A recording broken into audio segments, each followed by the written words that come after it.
Halo, selamat malam guys. Kali ini kita akan mereview kembali logika matematika secara keseluruhan ya, sebagai persiapan untuk assessment. Jadi kita akan memberikan tutoring untuk semua soal terkait dengan logika matematika dari yang sudah kita pelajari bersama. Oke, kita langsung saja ke soal yang pertama.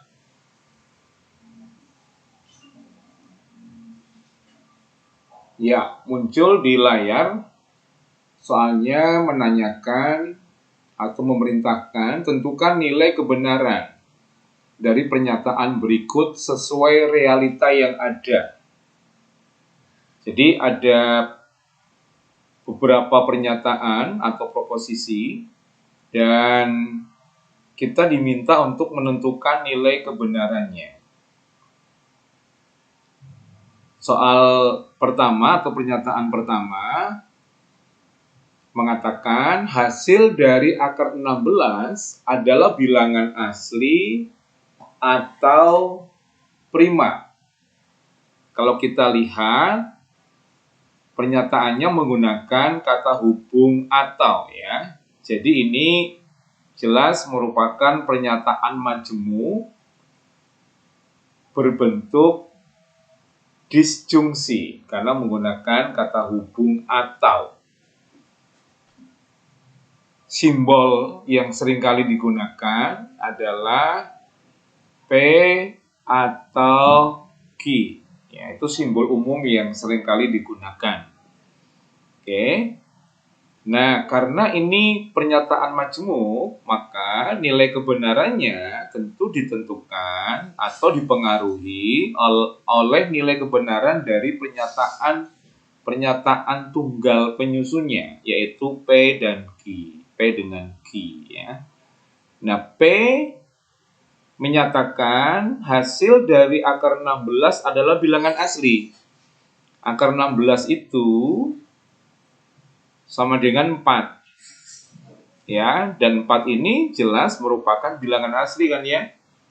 Saya yakin kalian tidak ada yang kebingungan menentukan bahwa 4 itu bilangan asli. Oke, bilangan asli adalah bilangan yang nilainya lebih dari 0 dan merupakan bilangan bulat. Jadi bilangan bulat yang nilainya lebih dari 0 itu bilangan asli. Oke. 4 ini bilangan bulat yang nilainya lebih dari 0. Jadi 4 itu termasuk bilangan asli. Oke. Berarti pernyataan P itu benar. Kemudian Q. Nah, Q itu bukan hanya prima ya. Jadi ini kan dua pernyataan tunggal yang ketika digabungkan menjadi satu kalimat dengan kata hubung atau, maka ada bagian yang sama itu disatukan. Jadi P itu sebetulnya pernyataan lengkapnya adalah hasil dari akar 16 adalah bilangan prima. Jadi kalau kalimat lengkapnya dari pernyataan Q itu kan seperti itu sebetulnya. Oke ya. Nah, apakah akar 16 atau sama dengan 4 ini merupakan bilangan prima? Tidak ya. Jadi asli ya. Tetapi prima kan tidak. Karena 4 itu memiliki lebih dari 2 faktor. Jadi kalau prima ini tidak. Oke ya, berarti Q itu salah. Nah, benar atau maaf, ini saya salah tulis ya. Q itu salah. Nah, benar atau salah itu hasilnya adalah benar. Begitu, ya. Ingat, kalau disjungsi akan bernilai salah kalau kedua-duanya salah. Kalau semua pernyataan tunggalnya salah. Kalau ada salah satu yang benar, maka hasilnya menjadi benar. Oke. Sekarang yang B. Yang B itu kalau kita lihat pernyataan majemuk dengan kata hubung dan. Dengan kata hubung dan. Ya. Bunyi pernyataannya, semua X bilangan bulat memenuhi X lebih dari sama dengan 0 dan X kuadrat lebih dari sama dengan 0. Berarti ada dua pernyataan tunggal yang menyusun ya. Maka bentuk simbolnya P dan Q ya, yang biasa digunakan seperti itu. Oke. Nah, semua X bilangan bulat memenuhi X lebih dari sama dengan 0. Apakah benar pernyataan tersebut? Salah dong.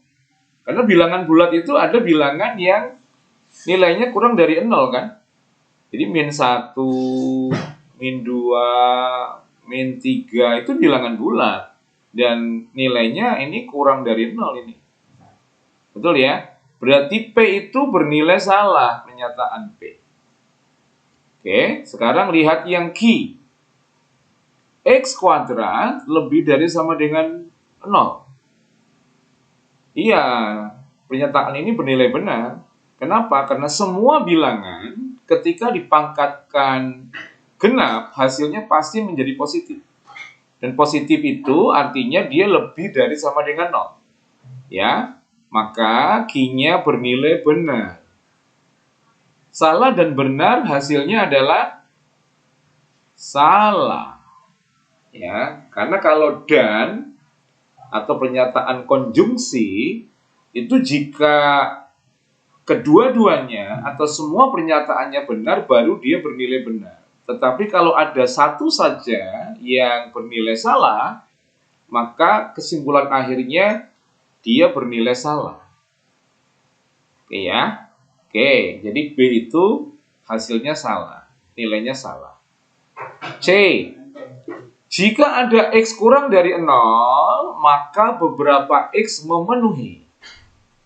X pangkat 3 kurang dari 0. X pangkat 3 kurang dari 0. Ini pernyataannya merupakan pernyataan implikasi ya. Ada jika, ada maka. Ada jika, ada maka. Oke.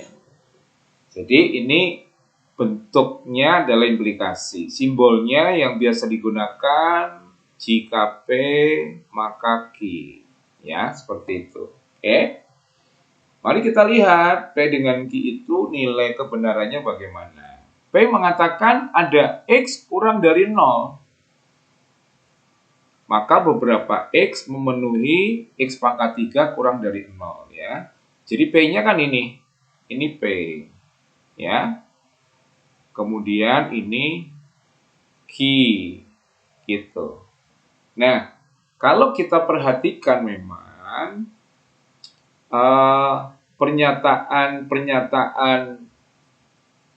tunggal P dengan Q di bagian C ini merupakan pernyataan kuantor. Ya, menggunakan kata ada untuk P, lalu untuk Q-nya menggunakan kata beberapa. Ini kuantor. Kuantor ya.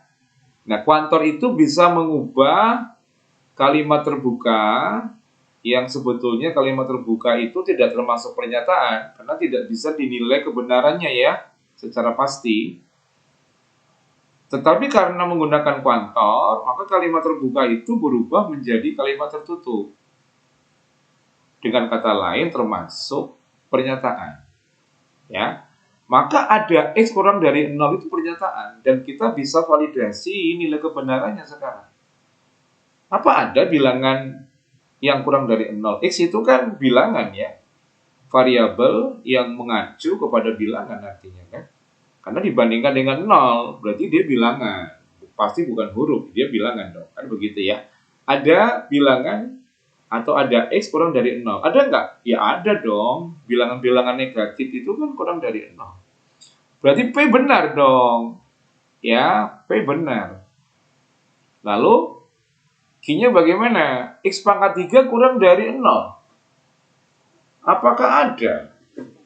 Beberapa dengan ada itu sebetulnya sama ya, maknanya ya. Itu sama-sama kuantum eksistensial. Yang artinya tidak semua, tapi ada ya beberapa, minimal satu begitu ya. Ada atau beberapa X memenuhi X pangkat 3 kurang dari 0. Jadi kalau dipangkatkan 3, pangkat 3 itu pangkat ganjil ya. Nah, pangkat ganjil itu mungkin nggak hasilnya kurang dari 0? Mungkin dong. Contohnya, minus 1 dipangkatkan 3, itu kan hasilnya minus 1. Ya, minus 1 kali minus 1 kali minus 1, ya hasilnya minus 1. Jadi kalau pangkatnya ganjil, bilangan negatif yang dipangkatkan ganjil, hasilnya memang negatif. Tapi kalau pangkatnya genap, hasilnya memang positif, ya, atau lebih dari 0, gitu. Berarti Q-nya bernilai benar. Nah, jika benar maka benar, hasilnya benar. Ya, begitu ya. Nah, kalau jika maka atau implikasi itu, dia akan bernilai salah jika benar maka salah. Ini kesimpulannya salah ya. Tapi yang lain selain ini itu kesimpulannya benar. Ya, untuk implikasi seperti itu ya. Jadi jika benar maka benar. Jika salah maka benar. Jika salah maka salah, ya benar. Ya, oke. Oke, sekarang kita ke D. Semua X adalah bilangan rasional jika dan hanya jika X bisa diubah ke bentuk upper B. Upper B itu bentuk perperan ya. Ya, perperan. 1/2, 2/3 itu perperan. 3/2 itu perperan. Ya, apakah semua bilangan rasional itu bisa diubah menjadi bentuk upper B? Iya, justru definisi bilangan rasional itu adalah bilangan yang bisa dirubah ke upper B. Jadi kalau bilangan rasional tidak bisa dirubah ke bentuk perperan, ya upper B begitu ya, maka itu bukan bilangan rasional. Jadi sebetulnya ini iya, maksudnya betul seperti itu ya. Oke, ini benar. Ini secara kalimat kalau kita mengerti maknanya, oh iya benar ya. Tapi kan kita mengeceknya tidak begitu karena kita sedang belajar logika matematik. Jadi kita pemikirannya itu berangkat dari nilai kebenaran pernyataan tunggal penyusunnya. Gitu ya. Begitu. Jadi kita jangan langsung menggunakan rasa dari kalimat itu ya. Yuk kita lihat dulu. Jadi ini simbolnya kan P jika dan hanya jika Q kan, seperti itu. Nah, P-nya mengatakan semua X adalah bilangan rasional. Apakah semua bilangan itu rasional? Enggak. Ternyata ada bilangan yang bukan rasional. Apa bilangan yang bukan rasional itu? Ya, bilangan irasional. Itu bilangan yang tidak bisa dirubah ke bentuk upper B. Itu kan bilangan irasional namanya. Ya. Jadi pernyataan semua X bilangan rasional itu ternyata salah. Salah. Ya. Lalu Q-nya. Nah, X bisa dirubah ke bentuk upper B.